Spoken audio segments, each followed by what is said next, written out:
my whole life. Literally my life's in the book. There's all the most significant things in my life in there. So it really goes through that. And there's a few ways to look at it. One is from a super cognitive, cognitively clever kid discovering martial arts and realizing there was a whole nother way to be smart, a whole nother kind of education that just wasn't presented to me in my normal Western education. I'd read every book in the library and I was still miserable. I was still suicidal, actually. I was drug addicted. I was failing in my first intimate relationships. And I went, well, there must be something more. And that was where I discovered Aikido. Eventually realized there was more to embodiment than Aikido. That was my sort of first love, if you will.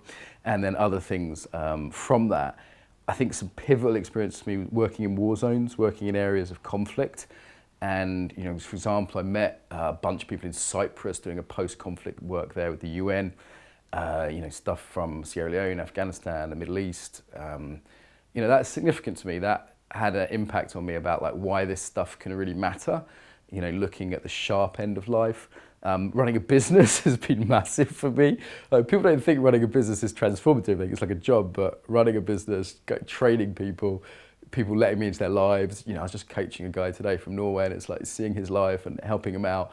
That's been a big influence on me, wanting something, especially in business. Business wants something real. It's like martial arts. It's like what works. It's not just New Age theory, abstract theory, or kind of New Age nonsense. It's like what works. So I think business has been a big influence on me. So in terms of my life, yeah, definitely loss, being around death, love. It's all about love. There's a love story. It's always a love story. My Aikido practice, my yoga practice, my meditation practice, my own practices, of course, and then teaching that to other people. So something called the Embodied Facilitator course, something else I run called Embodied Yoga Principles, teaching other coaches and yoga people about the work made me get much clearer. So there's one thing doing it yourself, having your own practice, but then I was working with an Aikido teacher, a Kung Fu teacher, a yogi, a life coach, some Russian gay facilitators who are working with the gay community. And it's all these different groups. I had to go, well, what is most fundamental? What is at the core of this? So I think that really helped. So yeah, I'd read the library, but I was still miserable, basically. And I still wasn't skilled as a human. And it really made me realize that a lot of Western education was lacking a fairly huge component. And my own school experiences were really, really not good with this kind of Western academic type education. So it really made me curious, well, what else is there?